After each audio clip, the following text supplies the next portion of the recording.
आज के इस खास विश्लेषण में हम आधुनिक इतिहास की सबसे जटिल और हैरत अंगेज खुफिया ऑपरेशंस में से एक को डिकोड करने वाले हैं। एक ऐसा ऑपरेशन जिसका समापन 28 फरवरी 2026 को हुआ।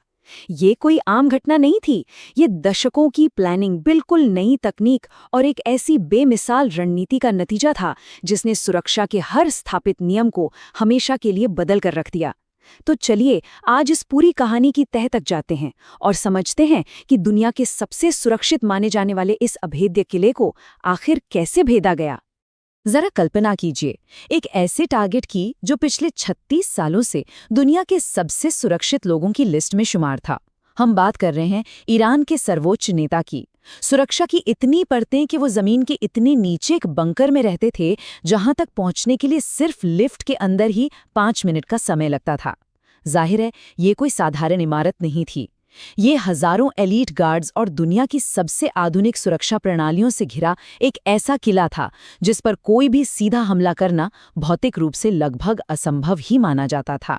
30, जी हाँ, सिर्फ 30। ये महज कोई नंबर नहीं है, बल्कि ये उन ब्लू स्पैरो हाइपरसोनिक मिसाइलों की एकदम सटीक गिनती है जिन्होंने 28 फरवरी को इस असंभव माने जाने वाले सुरक्षा घेरे के परखच्चे उड़ा दिए। ये मिसाइलें पहले 90 डिग्री के कोण पर वायुमंडल से बाहर जाती हैं और फिर हाइपरसोनिक गति से वापस लौटकर अपने टारगेट पर अचूक प्रहार करती हैं। लेकिन यहाँ सबसे बड़ा सवाल जो दिमाग में आता है वो ये है कि इस स्तर की सटीकता हासिल कैसे की गई, इतने बड़े हमले को अंजाम तक कैसे पहुंचाया गया। इसे समझने के लिए हमें थोड़ा पीछे जाना होगा। भाग 1, रणनीति में बदलाव, 2018 की ओर एक नज़र। इतने बड़े पैमाने के ऑपरेशन कभी भी रातों रात नहीं होते। उस अभेद्य ताले को कैसे खोला गया, इसकी शुरुआत 1 दशक पहले ही हो गई थी। 2018 में इजराइल की खुफिया एजेंसी मोसाद ने तेहरान के शुराबाद में एक वेयरहाउस से करीब आधा टन खुफिया परमाणु दस्तावेज चुराए थे। ये एक बहुत बड़ा टर्निंग पॉइंट था। यहीं से रणनीति में एक बड़ा बदलाव आया। ये समझ आ गया था कि सिर्फ न्यूक्लियर साइट्स को तबाह करने से बात नहीं बनेगी, क्योंकि जब तक नेतृत्व सुरक्षित है वो कार्यक्रम फिर से खड़ा कर लेंगे। इसके बाद 2023 में हुए हमास के हमले ने इस पूरी योजना में आग में घी का काम किया और इसे एग्जीक्यूशन मोड में ला दिया। फिर 2024 के अमेरिकी चुनाव के नतीजों से एक मजबूत कूटनीतिक जमीन तैयार हुई और आखिरकार 2026 में इस महायोजना को अंजाम दे दिया गया। अब जरा उस जगह को करीब से देखते हैं जहां ये सब होना था। भाग 2, अदृश्य किले का नक्शा, पास्चर स्ट्रीट कंपाउंड। हम बात कर रहे हैं तेहरान के पास्चर स्ट्रीट कंपाउंड की। ये 30 एकड़ में फैला एक ऐसा भारी सुरक्षा वाला जोन था जिसके अंदर परिंदा भी पर नहीं मार सकता था। यहीं पर बैत-ए-रहरबी यानी लीडरशिप का घर और ऑफिस मौजूद था। इसकी सुरक्षा मुख्य रूप से 3 परतों में बटी हुई थी। 500 मीटर के बाहरी दायरे को वली-ए-अम्र एलीट गार्ड्स कवर करते थे, जो सीधे टॉप लीडरशिप को रिपोर्ट करते थे।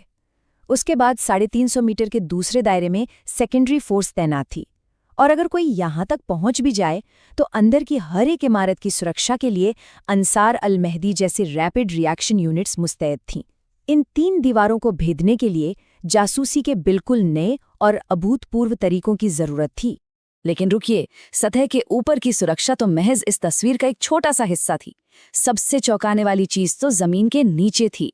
इस कंपाउंड के नीचे 5 किलोमीटर लंबा एक पूरा का पूरा शहर बसा था, भूमिगत सुरंगों का एक विशाल नेटवर्क। ये सुरंगें तेहरान के कई अहम हिस्सों को आपस में जोड़ती थीं और इनमें 8 खुफिया एंट्री और एग्जिट गेट थे। और ये गेट कहाँ खुलते थे पता है? एक स्कूल के पास, एक वैक्सीनेशन सेंटर में और यहाँ तक कि एक अस्पताल के बेसमेंट में, जो असल में एक कमांड पोस्ट का काम करता था। इसका सीधा सा मकसद था कि किसी भी हमले की स्थिति में जमीन के नीचे से ही सुरक्षित और खुफिया तरीके से आवाजाही की जा सके। जाहिर है ऐसे किले पर नजर रखने के लिए एक आम दूरबीन से काम नहीं चलने वाला था। भाग 3, ग्लोबल इंटेलिजेंस वेब, हर तरफ नजर।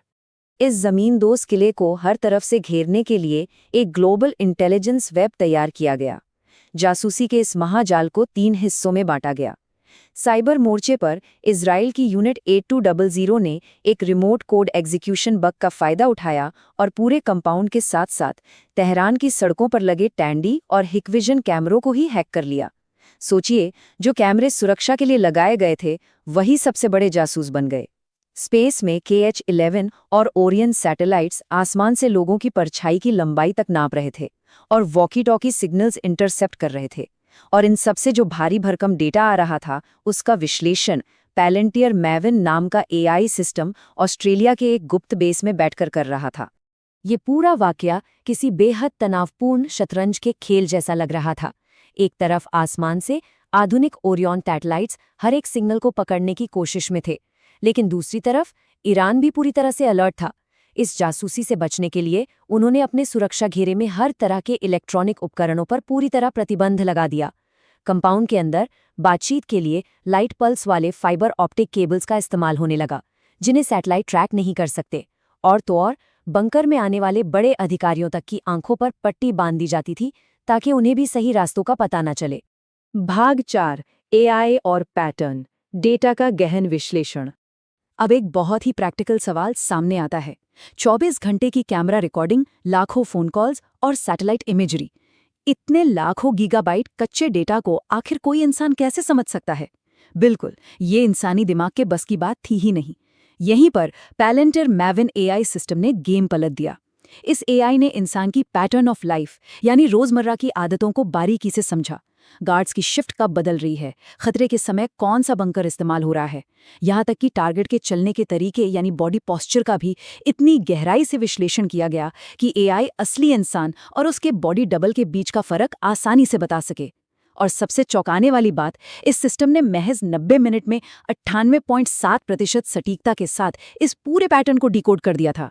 सालों की इस कड़ी मेहनत और अरबों डेटा पॉइंट्स को खंगालने के बाद आखिरकार 27 फरवरी 2026 को वो गोल्डन इंटेल यानी सबसे अहम खुफिया जानकारी हाथ लगी गई।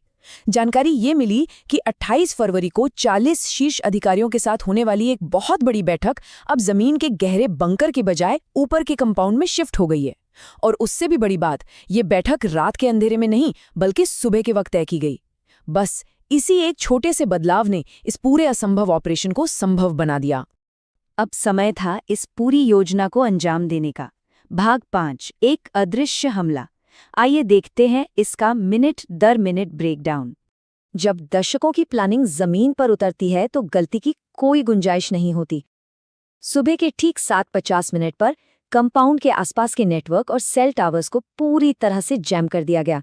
संचार एकदम ठप। इसके ठीक बाद ईरान के एयर डिफेंस नेटवर्क में सालों से सो रहे एक खुफिया मैलवेयर को एक्टिवेट किया गया, जिसने पल भर में उनके सबसे शक्तिशाली S-300 रडार सिस्टम को अंधा कर दिया। बैकअप के तौर पर आसमान में EA-18G क्रॉलर एयरक्राफ्ट मौजूद थे। फिर पहले से स्मगल करके रखे गए ड्रोन्स ने बची खुची एयर डिफेंस बैटरियों को भी राख कर दिया। और आखिरकार सुबह ठीक 9:40 पर 30 हाइपरसोनिक मिसाइलों ने बिना किसी रुकावट के उसी पिन पॉइंट लोकेशन पर प्रहार किया जहां वो अहम बैठक चल रही थी।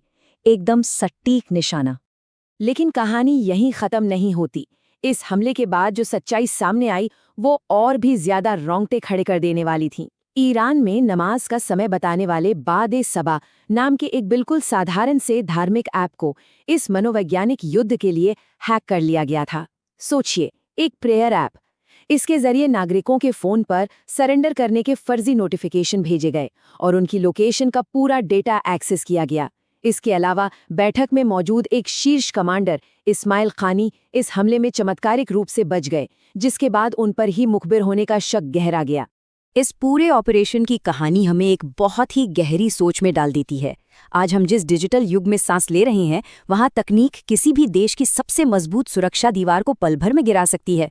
जरा सोचिए, जब एक साधारण सा नमाज का ऐप आपकी हर गतिविधि को ट्रैक कर ले, सड़क किनारे लगे कैमरे जासूस बन जाएं और आसमान से एक सैटेलाइट आपकी हर हरकत पर नजर रखे, तो ऐसे दौर में प्राइवेसी या निजता का असली मतलब आखिर बचता ही क्या है? ये एक ऐसा सवाल है जो हम सभी को अपने डिजिटल फुटप्रिंट्स की सच्चाई पर विचार करने के लिए मजबूर करता है। इस अहम विश्लेषण में आज के लिए बस इतना ही। आगे भी ऐसे ही मुद्दों को डिकोड करते रहेंगे।